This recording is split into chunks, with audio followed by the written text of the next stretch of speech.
Morning, everyone. Good morning. Welcome to the March 18th Economic Development Authority. Just a few things before we get started. Commissioner Harmon may have to leave us a little early, so don't take it personal if he gets up. And also, we may have a hard stop around 10:45, so we'll see how that goes. Given that, I'm going to start with the roll call, Brian. Yes, good morning, and thank you, Chair. Mr. Barber. Here. Mr. Mitchell. Here. Mr. Brown. Here. Mrs. Saunders Smith. Here. Ms. Cherry is absent. Mr. James. Here. And Mr. Harmon. Here. Chair, we do have a quorum. Great. I trust that everyone had an opportunity to look at the February 18th meeting minutes. If there are no changes or revision, move for adoption. Second that motion. Discussion? Hearing none. Mr. Barber. Mr. Mitchell. Yes. Mr. Brown. Yes. Mrs. Saunders Smith. Yes. Mr. James. Yes. And Mr. Harmon. Yes. Chair, the item is approved by a vote of 6-0. Before we get into old business, Brian would like to make an announcement on a new addition to the staff. Yes, thank you, Chair. I did want to take a moment to recognize Mr. Charlie Bowden, who's our new Assistant Director of Economic Development. Charlie joined our team just about 3 weeks ago, so the newest addition to what is now a full team. I'm happy to report. And Charlie, I'd like to allow you a minute just to introduce yourself and provide some of your background. Well, some of you I know, some of you I don't know, I'll get to know, but I'm not new to this thing called economic development. Matthew knows that. Go back a few years. But in speaking with Brian and doing my homework, I was very excited about the opportunity to come to Portsmouth and put to work some of the skill sets I've acquired over the years. I've watched the city grow and do a lot of good things, and now's the time to do some good stuff. So I'm pleased to be here and looking forward to success. Welcome aboard. Thank you. Okay, why don't we move into old business? We have a lot of good news in the old business updates. I think we do. We have some progress that's been taking place since we met last. Your first item is just an update on the King's Landing project, 1000 block of High Street. I am pleased to report that with the help of the city attorney's office, we managed to close this transaction last week. The property has transferred ownership to A4 Development, the developer of the project, and they are in the process of pulling permits and expect to commence construction within the next 30 days. So probably sooner than that, you'll see some silt fence going up and construction activity taking place. So this has been a long time in the works and has kind of crossed the finish line and is now underway. Do you know if they're going to have any signage that kind of shows what the development's going to look like? I know that's not our responsibility, but it would be nice. I believe so. I've had a conversation with Mr. Keels about that, and I do believe there's an intent to put up some marketing information on the property. I do believe he's going to be working with a real estate broker to begin promoting the project as well. Good. Stay tuned on that. Good. Okay. Move on to the next item, which is an update on 1117 and 1121 High Street. This is the Shiny Computers property. I'm going to provide you an update in Ms. Chop's absence. She's left me some speaking notes for today. And where we are currently, we have final construction documents that are being prepared for the renovation of the exterior of the property and interior of 1117 High Street. And that will include replacement of the roof for both properties. And again, this will include creating a vanilla shell at 1117 High Street for leasing purposes. It also will include some electrical and plumbing upgrades, as well as the installation of a gas line. If you recall, we've discovered through this process, the building did not have gas service, which was problematic for two reasons, both providing adequate heat, as well as being able to provide gas connections if there's a need for future tenant to have a requirement for gas service.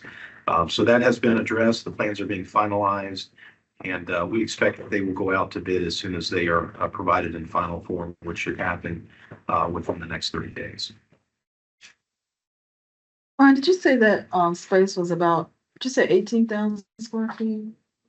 The 1117 High Street property is about 5,000 square feet, and 1121, which we have a tenant in currently, is about 8,000 square feet. Oh, okay.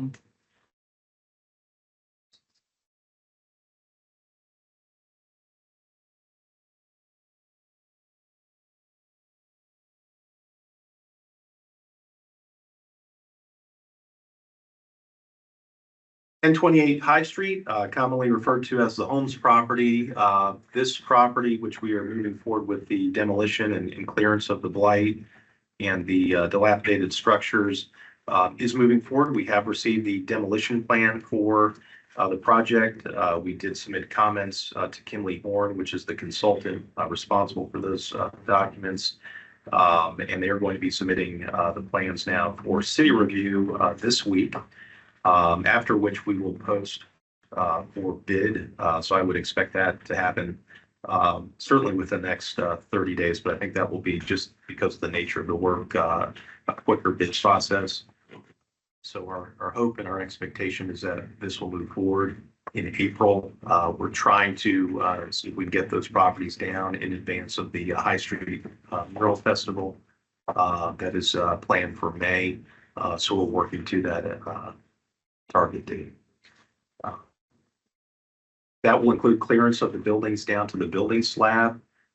We are keeping those in place to allow for some credits for stormwater management. Depending on how that looks, we may look at putting up a screen, a fence around the property to screen the appearance if it's necessary, but we're going to go ahead and just initially take that down to the building slab. I have a question. With the Wall Street Festival coming up, I actually visited with the gentleman from there a couple weeks ago, just to tour the area. He's actually counting on one of the walls that's scheduled for demolition as part of their event. Is there a workaround for him available? We're in conversations with Mr. Joyce, and I think we're also looking at the Shiny Computers property as an alternative location. There's a nice big blank block wall there that I think would be a good location if they wanted to do a mural there. That would have some longevity to it as opposed to the building we're getting ready to tear down. Good, thank you. You should have all, since we're on this topic, you should each have received, I think, an email from Mr. Joyce about participation in the event. I think he was actually looking for some sizes to help with some coveralls if you're planning to participate. So if you would please just let him know if you're intending to do so. I think he wants to make sure you were all accommodated for the festival. And I asked Commissioner Harmon to be our spokesperson at the event. He will give some words on our behalf.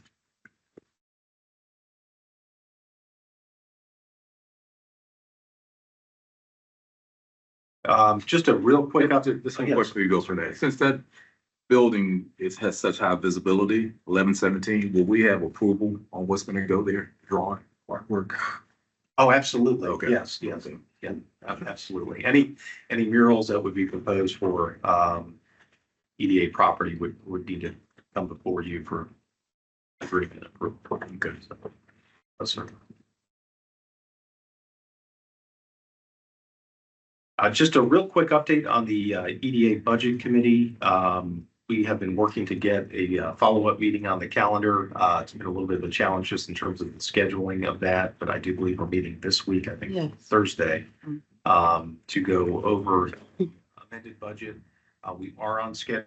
We had hoped to have a draft for you at this month's meeting, but we're looking at April for providing that. That will be the 15th of April. For a draft budget presentation. But that does keep us on schedule for adoption of the budget by May. No one has submitted anything to the budget committee for consideration. But if you have something, you need to send it ASAP.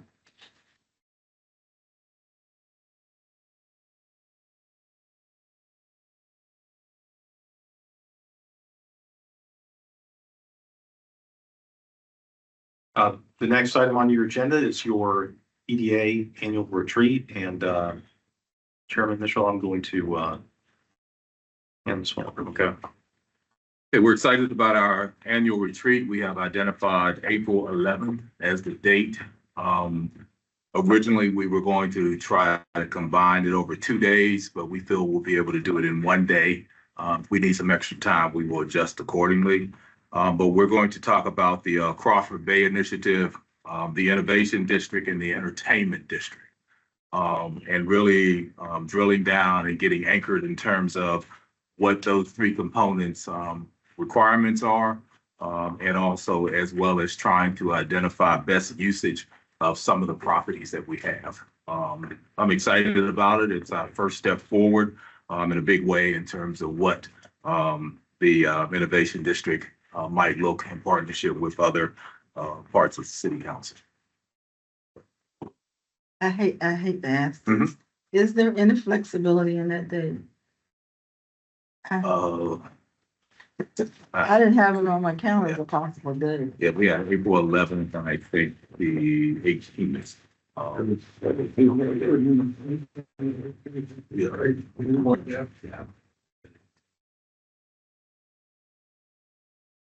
You out of the country or? I'll have to make some adjustments. I mean, the reason I say it, we might be able to bring you in on a Zoom course, something like that, if that's Okay, I'll watch possible, you know. So should you want us to put that on our calendar? Yes. Okay.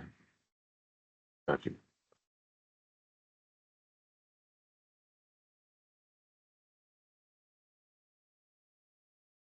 And we'll be getting the agenda out pretty soon. April 11th. We just had, Neil and I have been working on it. We just got a few more revisions, and I think we'll be ready to submit something pretty soon. So April 11th all day, right? Yes, It will be here. yes. We will provide for breakfast and lunch for the retreat as well.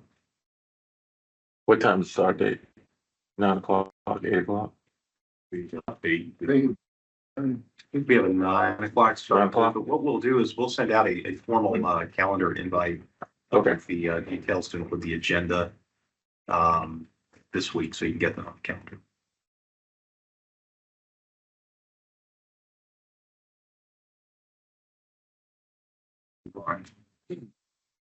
Any additional questions? Hey, moving on to new business, we do have an update on the business investment grant programs. Your first grant is your Smart Start Business Development Grant. We have received through the end of the third quarter 24 applications. Of those, we have awarded $40,000 in funding. We have 4 that are actually in hand now and are under review, soon to be awarded of that total. So we've seen a fairly consistent interest in the program. It did get a little bit kind of slow there in the last round. We were expecting that it will pick back up this spring with your April launch of the final round for the fiscal year. But we're really seeing some really strong numbers. I think, you know, again, it's always interesting to know the SWAM participation rates for this program are really pretty phenomenal, 95% total over the fiscal year. And a number of these businesses are coming from within a number of our co-working spaces in the city. So it's been a very good pipeline for the program, I think, has worked to support their launch and growth here in the city. So moving on to the next program, which is the Acceleration Grant. Again, these are for businesses that have been in existence between 3 and 7 years. We've seen a little bit of a less interest in this program. It is a reimbursement-based program, so they do need to make the spend prior to submitting for the funding. And I think that's the reason why this one is less demand. But year to date, we've had 10 businesses that have taken advantage of this or applied for this program. We've awarded $25,000. We're really just waiting on their reimbursement documentation to come through. So that's why the funds have been actually spent yet, but we do have of the 5 businesses that have been approved. And then finally is your real estate investment grant program. This has been the most sought after, and again, provides up to $25,000 in funding for real property improvements, both interior and exterior. We've had over $362,000 that's been awarded to date. We do have some applications for your review today. Very in-demand program. I think you've allocated over $400,000 for this program this year. So I do believe that will come close to spending all of it. Do we have any type of before and after data on these real investment, it's real estate property, personnel? In terms of photographs? Yeah, like what they did with how the condition of the building Yes, before. absolutely. Yeah. And what we typically have done is, at the end of the fiscal year, we'll come back with a kind of a year-end report. Okay, it's just interesting to see Yes, the sir. improvements around the city.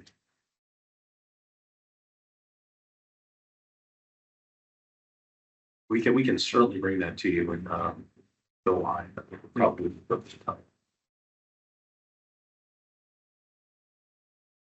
We do have 2 real property investment grants that do require board approval, being that they're over the $10,000 administrative approval threshold.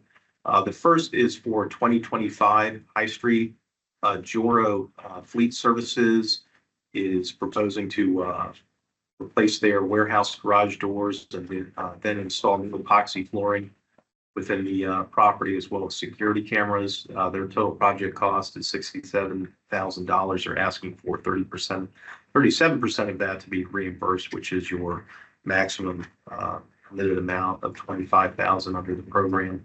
Joro Fleet Services, they provide vehicle servicing for various vehicle fleets within the area, including the Portsmouth Public School System. So they actually service and clean school buses in addition to other fleet vehicles in the region. This is the former location of Hampton Roads Communications. It's been vacant for a few years, and they have purchased the property and are looking to do an overhaul of the office space as well as the warehouse back.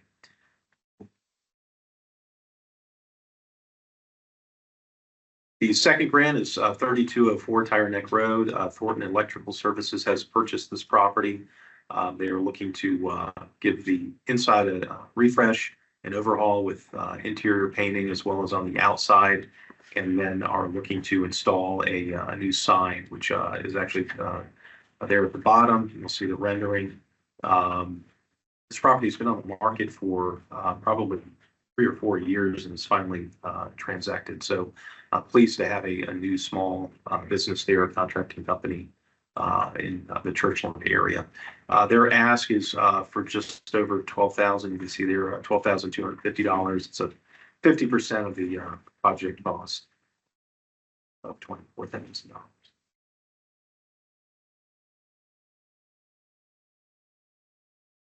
Happy to answer any questions you may have, but we will need your approval. And Miller, I don't know if we can vote on these together. Do we need to do that separately? You can do it together as long as there's no objection. Move for approval. Second.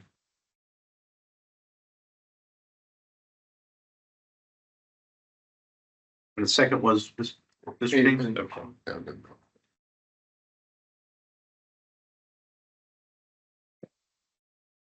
Any discussion on the matter? Hearing none. Mr. Barber? Aye. Mr. Mitchell? Yes. Mr. Brown? Yes. Mrs. Saunders Smith? Yes. Mr. James? Yes. And Mr. Harmon? Yes. Chair, the item is approved by a vote of 6-0.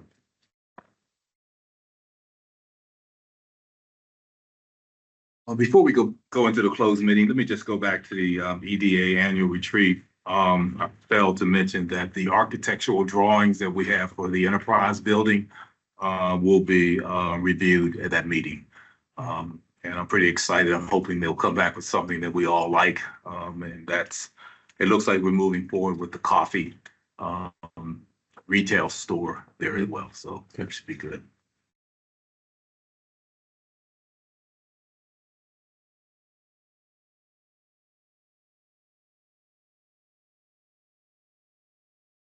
Do you have a need for a closed meeting? Vice Chairman, if I I'm a little slow on the draw, but you got it. I move to go into closed meeting pursuant to code section subsection 2.2 3711A.3 for the purpose of discussing acquisition, disposition of real property where the discussion in an open meeting would adversely affect the bargaining position and negotiating strategy of the public body, specifically regarding the strategic acquisition and disposition of 1220 High Street, 8 Crawford Parkway, 2 Crawford Parkway, 2 Harbor Court, and 3 Harbor Court, and pursuant to code, Virginia Code subsection 2.2 3711A.6 for the discussion of for investment of public funds where competition or bargaining is involved, where if made public, initially the financial interest of the government unit would be adversely affected, specifically regarding the small business finance program. Second. discussion, hearing none. Mr. Barber, Aye. Mitchell, Yes. Mr. Brown, Yes. Mrs. Saunders Smith, Yes. Mr. James. Yes. And Mr. Harmon. Yes. Chair, the item is approved by a vote of 6-0. We are now in a closed meeting. I hereby move that the commissioner certify that to the best of his or her knowledge, only public business matters lawfully exempted from the open meeting requirements under the Virginia Freedom of Information Act, and only such public business matters as were identified in the motion by which the closed meeting was convened were heard, discussed, or considered in the closed meeting just concluded. Second. Mr. Barber, Aye. Mr. Mitchell, Yes. Mr. Brown, Yes.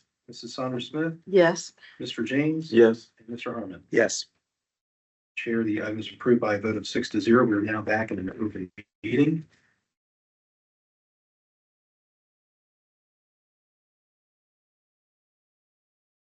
Take a moment to allow for the presentation update.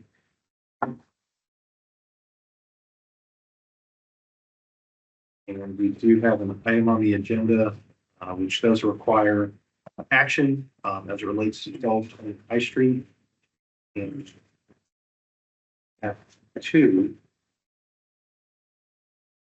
They're highlighted there. Mr. Barber in pink on the left. Yeah, I would move to accept the proposals from our architect, Mosley Architects, for 3761 to develop conceptual exterior design options for the enterprise building on High Street, 1220 High Street, and to accept the proposal of Claude's Landscaping for $5,770 to replant the vegetation on 1220 High Street as well. Yes.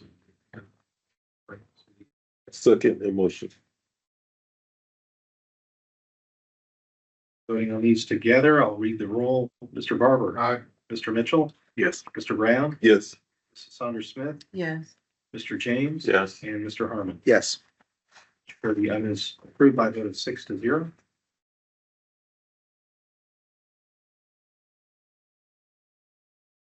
Are now on to items submitted by board members.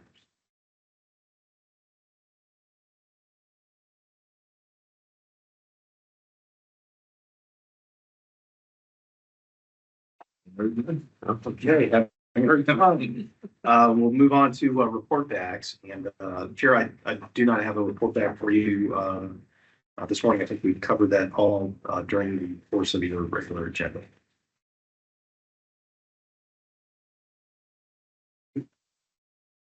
No other items? All right. This meeting is officially closed.